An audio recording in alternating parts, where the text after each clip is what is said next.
네, 머니컬럼입니다. 하나금융투자청담금융센터의 박문환 이사 연결해 보겠습니다. 안녕하십니까, 이사님? 네, 안녕하세요. 네, 오늘 종종 머니컬럼 통해서 지금까지 참 많이 언급을 주셨던 부분이 바로 이탈리아 쪽 은행에 대한 문제였는데요. 지금 어떤 분위기가 또 형성이 되고 있는지 말씀을 주신다고요? 네, 예. 연말이라서 비교적 차분한 분위기죠. 그렇게 큰 변화는 없습니다만 네. 오늘 새벽에 유럽에서는 ECB가 이탈리아 3위 은행인 BNPS에 대해서 50억 유로 규모의 자본 확충으로는 어림도 없다. 최소한 88억 유로 규모는 되어야 안심할 수 있다라는 주장이 있었습니다. 그로 인해서 도이체방크가 1.5% 하락하는 등 전체 유럽 은행주들이 일제히 하락을 했죠. 오늘은 BNPS에 대한 이야기를 좀 해드려야 될 것 같습니다. 아시다시피 BNPS는 일단 50억 유로 규모의 자본 확충에 실패했었죠. 전략적 투자자들의 투자 철회로 인해서 트렌치를 만들어서 쓰레기통 속에서 우량 자산을 뽑아내려는 그런 시도를 할 것이다라는 말씀 드린 바 있었는데요. 아쉽게도 모두 무산됐습니다.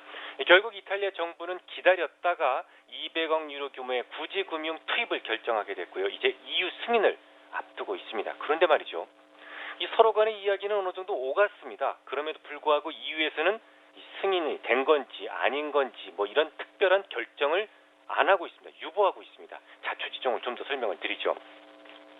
얼마 전에 제가 베일인 제도에 대한 설명을 드렸었는데요. 금융회사가 부도가 나면 시스템 위기에 빠질 수 있기 때문에 그러다 보니까 대충 부실해도 누군가가 나를 구해줄 것이다 라는 잘못된 믿음이 소위 도덕적 해이의 문제를 만들어 왔죠.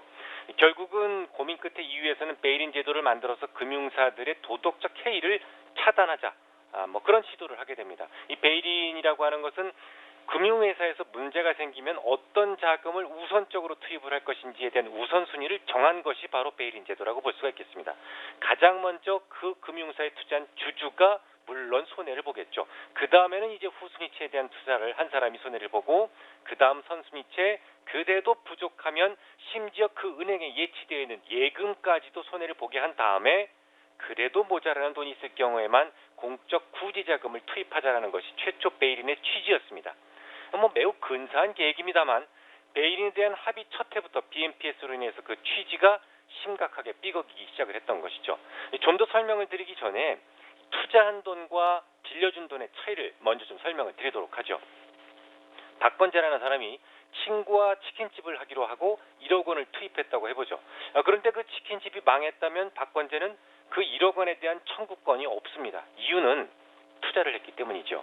하지만 건재가 친구의 치킨집 창업에 1억을 빌려줬다면 말이 달라지죠. 설령 그 치킨집이 망했다고 하더라도 1억 원은 민사상 돌려받을 수가 있습니다. 이유는 그 1억 원은 빌려준 돈이기 때문이죠.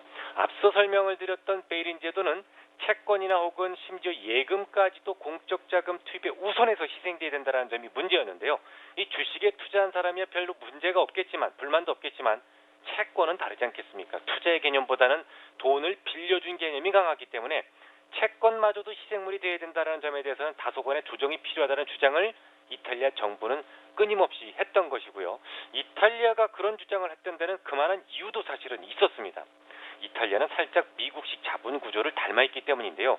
북유럽 쪽에서는 회사가 돈이 필요하면 주로 은행을 이용합니다. 하지만 이탈리아는 채권 발행을 통한 직접 조달에 대한 비중이 크기 때문에 만약에 베일인 제도가 엄격하게 적용이 된다면 개인 투자자들의 파산을 막을 수가 없다는 것이죠.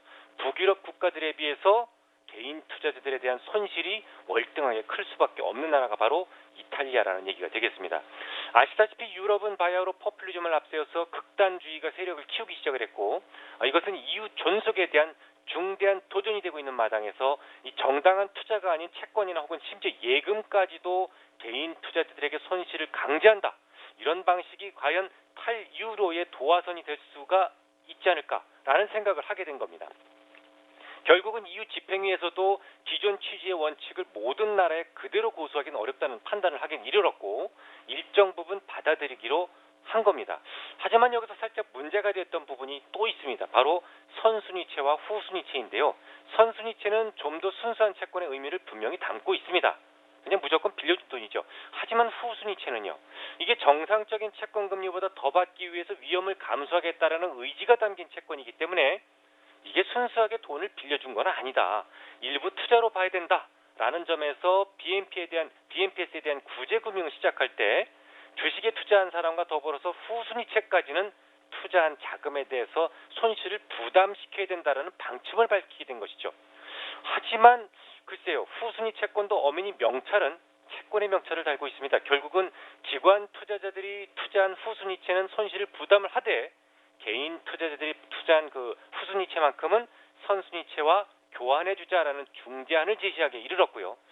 근데 그렇게 되게 되면 사실상 주식 투자를 한 사람을 제외한 모든 투자자들을 구제하자라는 것이 되기 때문에 어렵게 합의됐던 베일인 제도를 적용시키지 않겠다라는 것과 그다지 다르지 않다라는 것이죠. 바로 이 부분이 아직 EU 측에서 최종적인 결론을 내지 못하는 그런 부분이다라고 생각이 됩니다.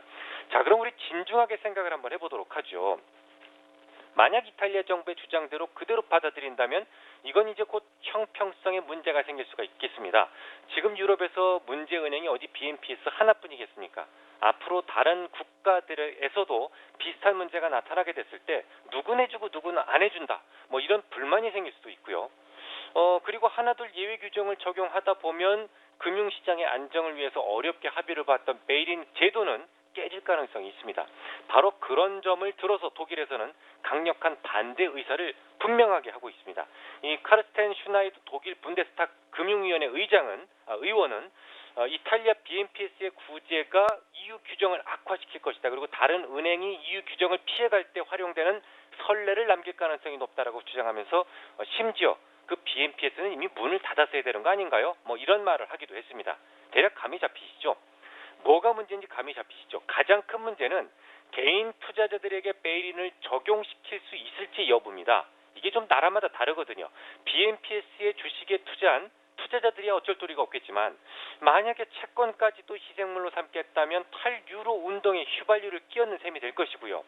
하지만 그렇다고 얼렁뚱땅 개인 투자자들을 모두 구제한다면 어렵게 구축된 베일인 제도는 시행 첫 해부터 유명무실화될 가능성이 높은 것이죠. 그것이 EU가 아직도 이러지도 저러지도 못하고 결론을 유보하고 발표하지 못하는 이유가 되는 겁니다. 결론적으로 향후 2, 3개월 이내에 BNPS 문제는 가장 세간의 이목을 집중시킬 수 있는 아주 정점이 이르게 될 겁니다. 물론 어느 방향으로 가든 부도는 나지 않습니다.